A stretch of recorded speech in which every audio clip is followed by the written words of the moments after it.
Welcome back to WagerTalk.com. We are going to head to the Big 12, and this video is sponsored by YouWager.eu.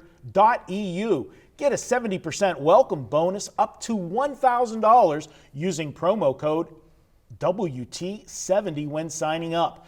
This offer is exclusive to WagerTalk members. Guys, we're looking at Texas, Kansas State. We know the resident expert on Kansas State is Kelly, and we always send our notes to Kelly the night before. You can blame me for the reason that Kelly's sick this week because I was going to hammer Kansas State here. And my opening thing that I was going to bring up, Ralph, and I'm going to throw it to you and get your opinion on this. Right now, looking at the state of Kansas State and the program where they're at and offensively, Bill Snyder, legend coaching college football, no question about that. And I'm going to make a comparison to somebody, and I'm going to put a little asterisk. This is pre-Jerry Sandusky era with what happened. I want to talk about Joe Paterno and at the end of his coaching career before Jerry Sandusky scandal. A lot of people were saying the game was passing Joe Pa by. You know, offensively, they were still trying to run, offenses that were 10 years ago. They're not going, and it hurts in recruits because they're not getting the players, they want to excel offensively. Right now, that's what I see with Kansas State and Bill Snyder. Is that a fair assessment? Well, yeah, I don't think Kansas State has done much differently than they've always done. They always go the JUCO route. That's what they have to do because they can't recruit in the Big 12. If you're going to play quarterback or receiver, you're going to TCU or Texas Tech or Oklahoma. So again, they're getting the lower echelon Big 12 teams to recruit. So what happens? They have to go the JUCO route. What happens in that case is you have many fewer scholarships to use and you can't build those programs. And if you have a couple bad JUCO classes, all of a sudden you start to struggle, and that's what happened. Their stats aren't bad. They're averaging about 350 yards. 4.2 yards per carry, I think, and completing 55%, but that's Kansas State ball. What they do is they're very conservative. They slow down the clock. They play decent defense. They win the turnover battles, and that's why, Snyder in his second stint there is 12-5 as a home dog. People a lot of times look past them, but they're competitive enough in their mode when they play well to cover games. Brian, you look at this team offensively. They scored 27 points against South Dakota State. 10 against Mississippi State. Okay, good team. Against Texas San Antonio, they put up 41. They're supposed to. That's a team that's outmanned. But last week, 6 points on the road at West Virginia. West Virginia's never known for being a good defensive team, and they get beat 35-6. In that game, that score should have been worse.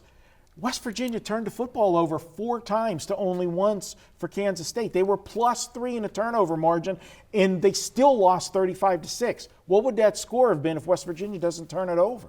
Yeah, Rolf made a good point about the quarterbacks.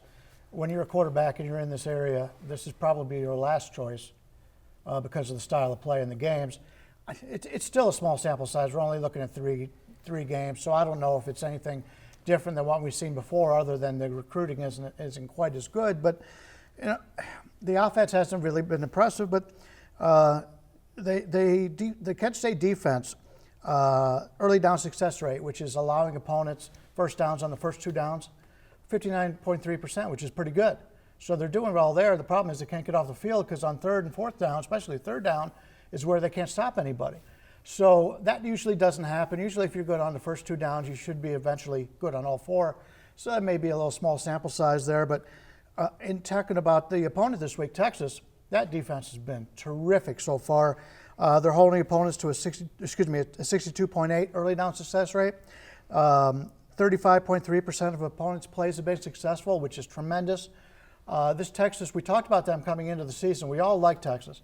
And then they came out and struggled a little bit early on. The Maryland game is still turnovers killed them. Fresh in the mind.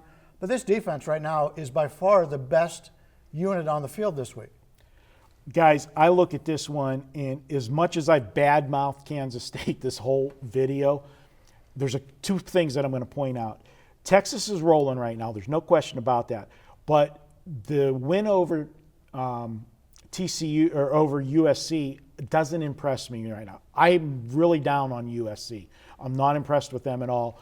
They caught TCU last week.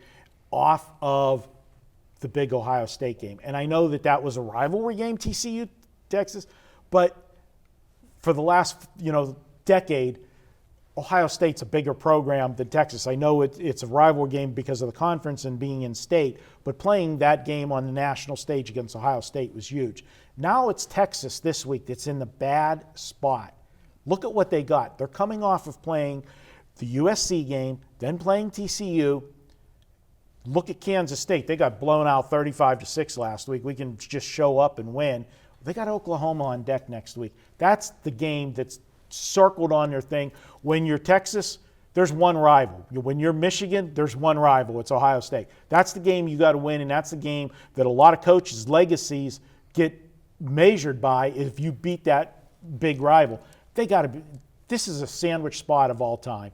I'm going to give Kansas State one last shot. This is a spot where they're supposed to come in situational. And, let's remember, playing on the road is difficult. Kansas State, both of their quarterbacks last year, they made 3 and 4 starts respectively. And this year, this was their first road game in West Virginia. So you have a kid who's made 3 starts in his career at Kansas State, got hurt, sat out the rest of the year, comes back, and makes his first road start in West Virginia, a very tough place to play.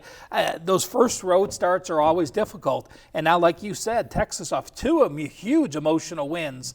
Granted, to give USC credit or not, it was national TV and the crowd was there. And it was a revenge They did game. what they had to do. And so I completely agree with being one of the worst spots this week in all the country, what the Texas Longhorns are in. Close it up.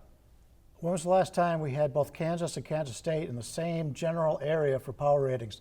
I don't think I remember this in 20 years. Kelly, reaching out to you. No wonder Kelly's stomach. Did Kelly jump off the roof? Is that where she is?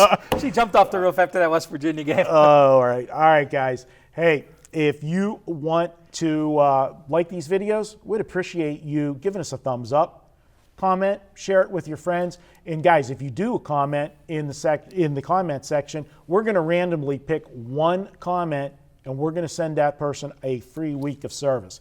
Check it out at WagerTalk.com. We'll be back with more.